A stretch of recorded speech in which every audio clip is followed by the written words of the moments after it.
Right, we're back again. Second live of many today. It's fight day, UFC 314. Bit of MMA content for the first time in a while, boys. It's at the Kaseya Center in Miami, headlined by Volkanovski versus Lopez for the featherweight championship. But we've got a stacked main card. Every fight in the main card, as JFT said off camera, has its own unique storyline. From Bryce Mitchell against Silva, that one's been brewing for a while. Patricio Pitbull finally stepping inside the UFC octagon. He's in a great fight against Yair. Paddy Pimlet getting his step up against Michael Chandler. Just realised I've got my Chandler t-shirt on. Look, Iron Mike. Iron Mike, there you go. No allegiances to Paddy over here, Jay. Yes, boys, fantastic card. I'm absolutely buzzing for 314 tonight. We'll give our predictions on the fight. We'll preview the fight's not too in depth. You know, we're not that knowledgeable, but yeah, boys, we're looking forward to what's going to be a great card tonight, aren't we? Stacked. Yeah. Go on, Liam. That's the word, Jay. It's stacked. It's hopefully this shot in the arm UFC needs to finally get its 2025 rolling. Look, we've had our moans about UFC. London didn't deliver, and that's not just because Leon Edwards as Brits got beat in the main event. The whole card, if we're being honest, just didn't live up to the hype that the matchups should have done, if that makes sense. And it's kind of been a theme of the UFC the past year. There's no real rhyme or reason to it, but the quality of the cards we're getting, yes, there's a moment, but we're not getting those cards like we were getting 3 or 4 years ago where every single fight near enough was a moment of the year, if that makes sense. So I think last week's card was all decisions.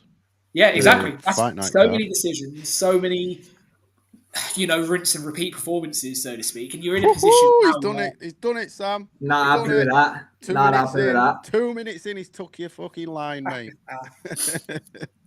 This card tonight has the potential to be fantastic. Like we said off camera from top to bottom, Chandler and Paddy could be a main event on its own. That has the potential to be fight of the night. Can Volkanovski break the curse of no one over the age of 35 being able to pick up a USC belt? Lopez looked very, very good yesterday on the scales. And as we've just had the conversation about Boots looking weight drawn, not sure if you boys saw Volk looked very, very drawn in the Volk didn't look great on the scales. By the evening at the ceremonials, he was looking better, but that weigh-in at 9:30 in the morning, he was looking every bit of a man that's had a year out of the octagon, wasn't he? Yeah, I worry about Volk. I'd like to have seen him have a fight after Ilya just to see what kind of state he's in as such. But Lopez has been beat fairly comfortably a few times, in the UFC. Yeah. I think he's on a good run though, isn't he? He's on a good run. Listen, he's on a good run. He's got speed over Volk, and the power may fall with Lopez. Momentum as well. That's the biggest one. The problem people come up against with Alexander Volkanovski and what they can't get their head around is how strong he is. Bearing in mind he was 240 pounds when he played rugby, so the guy has got strength like you would not believe. Not anywhere near what it should be for a 145. Just look at the Brian Ortega fight when he wouldn't tap twice. So I just don't know what he's got left. There is that stat that no one above 35's ever won a strap. What about Randy Couture? He was about 76 when he won his second belt, I think, Liam. So does that not dispel that stat?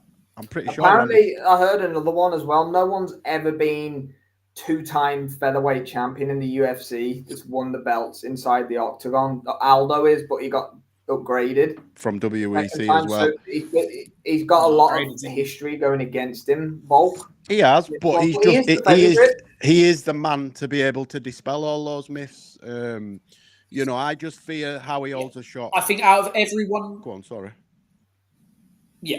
I think out of everyone that's tried to do it, Volk is probably best placed to do it, if that makes sense. But, yeah, you do worry a year out of the octagon. The loss to Topuria and the second loss against Makhachev were both heavy knockouts, if we're being honest. He stopped heavy in both fights. He did, but he was winning the Topuria fight up to getting clipped. Agreed. Look, boys, there's 2 ways to break it down in the main event for me, or Volkanovski's run, shall we say. You can look at it that he lost to arguably the pound-for-pound number 2 and 3 in the world, if Jones is number 1. Topuria Makachev, or you can look at it as he's been knocked unconscious in his last. There's no ifs about that, Sam. Yeah, I know that's another conversation for another day. Yeah, or you can look at it as he's been slept in his last 2 fights. There's 2 ways to go about it. How do you think it goes, boys? The main event. I said yesterday that I think I've got a horrible feeling that Lopez is going to stop him. I think the longer the fight goes, the more it benefits Volk. But I've got to stick with my original prediction. I'll be gutted. But saying gutted, I like Lopez. I do like Lopez. How can you not? He's got a mullet. You can't hate anyone that's got a mullet for a start off. I'm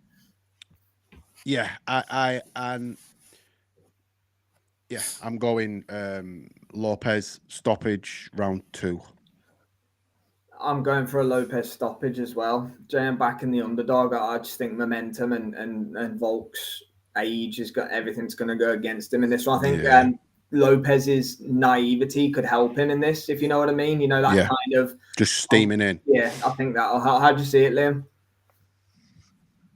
Yeah, look, you've just said it, mate. Everything is stacked against Volk here. He's got a younger fighter that's on a good run, that's on a tear, that's getting his opportunity. Look, it's difficult because I'm a big Volk fan and I'd love to see him pull it off, but I think Lopez via points. I don't think he's going to stop Volk. I think it's going to go the full 25 minutes. I'd love Volk to do it, but Lopez points. Okay, cool. Co-main then, before we gloss over the rest of the card, Chandler against Paddy the Baddy Pimblett. Paddy getting his step up. He's won 6 in a row in the UFC, but he hasn't fought anybody of well, look at it this way. I think Chandler's 2-4. They both had 6 UFC fights. Paddy's 6-0, but Chandler's fought the who's who of lightweight since joining the UFC. Yes, different points of their career, it's fair to say. But eventually Paddy had to get the shackles let off, didn't he? And this is the right fight at the right time, I believe. But Michael Chandler's a dangerous guy, man. So if Paddy fights the way that he kind of has done, chin in the air, he's been clipped a few times in his UFC run. Never been knocked out in his career, but probably never fought anyone who's just powerful and listen, Michael Chandler. Scouncers don't get knocked out. Look, he's going to at some point. I'm telling you. Yes, the man Mitch. Mitch. You're right, mate. Brother. Yeah, Darren Till can dispel that myth straight. Yeah, definitely. And the guy was from 305. Look, I've picked Paddy to submit Chandler. I think he'll get on his back at some stage. Yes, Chandler's a fantastic wrestler. He doesn't really use it. He might drive people into the cage and try get the hips, but he is easy to get hold of. Oliveira was like a backpack on him. Who's the kid that beat him in Bellator, took his belt in Bellator when his ankle went? Oh, Primus. Perennial nerve, Brett Primus. Brett Primus has a heavy wrestling base and likes to go to jiu-jitsu, which is similar to Paddy. Paddy has got better with his hands over the years, but we saw him, struggle with wrestling heavy people like Nad Naramani beat him in Cage Warriors, who's wrestler / jiu-jitsu. But I just think Paddy's game has evolved exponentially. Michael Chandler's just Michael Chandler. He's heavy-handed, explosive, but does get slower as the fight progresses. A lot of people expected Bobby Green to be able to run through Paddy, and I don't care what anyone says, Paddy was not the favourite in that fight. People expected him to get beat, and he took that fight. He finished that fight easy. Found it fairly easily. Yes, they have a common opponent in Tony Ferguson. He beat him from pillar to post for 5 rounds, 3 rounds, I think, did Paddy. Chandler got the highlight reel knockout. So you can't really read much into that. I just think that Paddy is going to stay at arm's length. He'll take Chandler down, and I see him submitting him 3rd or 4th round.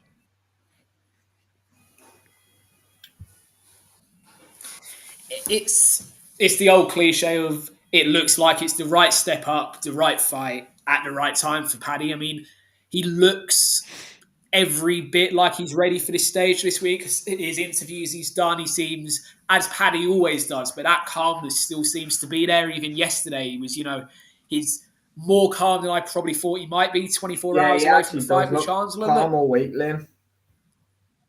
Yeah. Michael Chancellor, you know what you're going to get with him. It's going to be energy for as long as the fight lasts. He's going to look to land big shots. And he's actually, despite having a decent enough wrestling base, he's going to try and keep it on his feet, I think, with Paddy. The key for Michael Chandler is to look to use his hands, use his feet, and not allow it to go to ground. The difference is with someone like Paddy, who comes at it from all angles, he's a younger, fresher fighter. He's going to get hold of Chandler at some point. And when he does, is Chandler going to have the skill sets to not only repel Paddy, but also make sure he doesn't end up giving up his back, like you said, Jay, and getting submitted? The fact that this is a 25-minute fight gives me more confidence that Paddy can get it done. If it was 15 minutes, I think you probably see a decision and it will be a case of Paddy has his moments, but what if we had another 10 minutes to see what he could do? I'm similar to Jay. I think Paddy will break Chandler down, probably have to overcome a few moments where he's wobbled on his feet, and then we'll see a stoppage. I say round number 4 for a Paddy submission. I think Chandler's going to knock him out, boys. I do. I think Chandler bangs. Pissed on me. Shut up, boys. This is what's happening. I just think Chandler bangs him. I do. I think we're going to get a classic Michael Chandler fight. And when the chips are down, Poirier found it out. Yes, Poirier won. Tony Ferguson found out. Yes, past prime Tony Ferguson. Justin Gaethje in one of the best fights I've ever watched in mixed martial arts, when Chandler and Gaethje fought MSG. Every single time he stepped in there, Dan Hooker as well, obviously in his UFC debut, he sticks it on you, even in defeat. Obviously dropped Charles as well in the first fight when he fought for the belt. Gave him a little scare, but was outclassed in the rematch last time out. Look, Chandler in every fight, he never really gets dominated. Yes, he's going to lose his fair share, but he's always in the fight, and he's so dangerous. He's so fast and explosive, isn't he? Especially early in the fight. I just don't know if Paddy's, don't know if he can cope with that. We'll find out, and that's the beauty of it. I'm not convinced. I know much is made about his chin being there for the taking and in the air. Look, it's fascinating. I completely see your boys' points, and I can see Paddy, getting his back and submitting him. I can see that as well. Chandler's only been submitted once, and that was by Poirier. And it was his last fight, but not Charles last time, but the one before that. So look, it's fascinating. But Chandler's very good defensively. You have to remember, look what the Charles Oliveira fights as well. When Charles had his back, didn't panic. And Charles Oliveira, we all know, is probably the greatest submission artist in the history of the UFC, especially in terms of, hasn't he got the most submissions in UFC history, Charles? He's definitely up there if he hasn't. So yeah, looks fascinating. It's going to be a statement performance, I think, either way. I think I can't see it going 5 rounds. Cue it being a bore fest now. Yeah, cheers for that, Sam. We're going to get. I think we're going to find out a lot about Paddy. We're not going to find anything out about Chandler. We know what he does. We've seen it. We've seen him do it too many times now. But we're going to find a hell of a lot out about Paddy, and if he's ready for championship level fights. So yeah, absolutely buzzing for it. I think Damian Maia might have something to say about Charles Oliveira and his submissions. Yeah, look, it's that part of the world, isn't it, that they're all coming out of for sure. But yeah, I get your take as well. I could see it similar to the fight we've previously talked about. There's pros and cons for both, and there's arguments for both winning and losing the fights. We've got explosive power, punch power, and explosiveness on one side, and then we've got meticulous grappling and jiu-jitsu on the other side. I wouldn't be surprised though if Paddy don't knock Chandler out, because everybody's worrying about the jiu-jitsu. Paddy's hands are a lot better than they were. He's not a Ronda Rousey type puncher. Yeah, this guy Paddy's striking's crisp. It is. And he loves a flying triangle. So I'm intrigued by it. Both of these fights could go either way, and that's what we love about the sport, or fight sports in general. The fights, the matchups that are made where opinions differ, but for valid reasons. Do you know what I mean? So we've got differing opinions, but they're all valid. Can't wait, man. Cannot wait. Yeah, it's going to be phenomenal. We'll quickly gloss over the rest of the card. Dominic Reyes against Nikita Krylov, that's opening it. That's going to be good. Reyes on a mini resurgence after being badly knocked out a few times. Catching a lot of headlines is Mitchell against Silva. Obviously, Bryce has been in the headlines for a few of his comments. We won't talk about them, but there's a lot of narrative behind this fight. Look, Silva's looked incredible, hasn't he, in his run? I think he's another one out of the fighting nerds, is he? The gym that's absolutely on fire at the moment. Bryce, the last I remember of him was Josh Emmett absolutely folding him. He's barely won a fight since. He came from Tough, didn't he? I think he got to the final in Tough, lost against the kid who boxes fights out of SBG, the Canadian kid. With Brad Katona. That's it. I think he lost to Brad Katona possibly in the final, but I know he came through tough, and I had a lot of high hopes from him. He got that twisted, didn't he? He got that twisted finish. Yeah. And then he's just gone downhill, but in performances, I don't expect him to beat Silver. I think Silver will beat him fairly comfortably, if I'm honest. Yeah. Yeah, I agree with what you just said, mate. I think everyone's memory of Bryce Mitchell is Josh Emmett leaving him twitching on the canvas back on the Edwards and Colby cards, which was, December year before last now. I think the only thing with Silver is him and Lopez at the press conference. They were him and Yair Rodriguez. No, that was Yair, yeah.